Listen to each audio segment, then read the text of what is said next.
Hello friends, I am Ajit and today my lecture topic is India-China relations. India and China are two neighboring Asian countries and sharing a border of 3,488 kilometers. From the ancient times, we can see that India and China had a good relationship. Buddhism, which is the main religion practiced in China, was adopted from India, and the main trade route of that time, the Silk Route, also passed through India and China. Then in 1950, India was the first known socialist country to recognize China as a republic. Phrases like Hindi Chini Bye Bye and the five principles of peaceful coexistence also was made between India and China. But later, Indian government saw the construction of some roads in the Ladakh territory by China. So in January 1959, Zhou Enlai, a Chinese official, stated that the McMahon line was not a proper border for them as it was imposed by the British government and it was not there in actual. And in March 1959, Dalai Lama along with some Tibetanese pilgrims fled to Himachal Pradesh, India, seeking shelter. This also made the Chinese government unhappy. In retaliation, the Chinese government proclaimed dispute over Aksai Chin and Arunachal Pradesh, claiming it as their own territory. Then in 1962, China attacked India without any pre-information. The Indian army fought this war only because they had the courage and valor to do it. And the true intentions of China came out only after this war. They were planning to attack India for like 10 to 15 years, and the road construction was an evidence.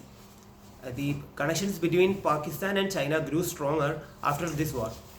Then in 1967, the incidents of Nadula and Chola took place in Sikkim, and in 1987, the Indian government gave statehood status to Arunachal Pradesh, which also irritated China.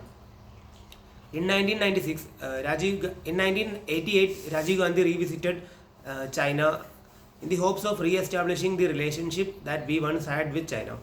In 1996, the agreement for maintaining peace and tranquility at the LAC was made. The China-India relationships had a major boost in the year 2003, but later in 2017, the Doklam crisis took place. Doklam Plateau is a part of Bhutan, but the Chinese government started road construction there. India protested this because it would be affecting the northeastern states of India. So, in response, the China blocked the passage of Kailash Mansarovar pilgrims. Then in 2020, we saw the Galwan Valley attack, in which Galwan Valley standoff, in which 20 Indian soldiers lost their lives. So there are many strategies played by China, like the palm and five finger strategy, in which the palm is Tibet and the five fingers are Ladakh, Nepal, Bhutan, Sikkim and Arunachal Pradesh. And the salami slicing strategy, in which China always know that it is impossible to grab all at once, so they are doing it territory by territory. And the main strategy played by China recently is the string of pearls. It is an hypothetical strategy discovered by the US officials in 2004. So it starts from the Chinese mainland and extends till the Port Sudan in Horns of Africa, and the Gwadar port in Pakistan is also a major threat to India. So there are many counter strategies played by India also. For string of pearls, India has developed the necklace of diamonds. And the modernization of Indian armed forces is also a strategy, because new schemes like the Agnipath are also made to induct young and energetic soldiers in the Indian armed forces. And the Quadrilateral League, India is a part of Quad, and the four countries USA, Japan, India and Australia are there to discuss about this crisis, and China criticized this as the NATO of the South.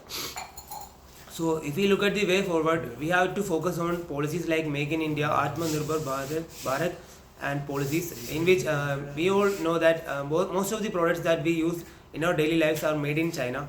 We have to change that and reduce the import rate from China and also increase the export rate from India.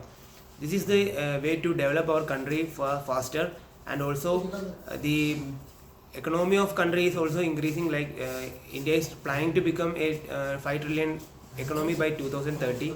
So this will also boost in this strategy. Thank you. Have a nice day.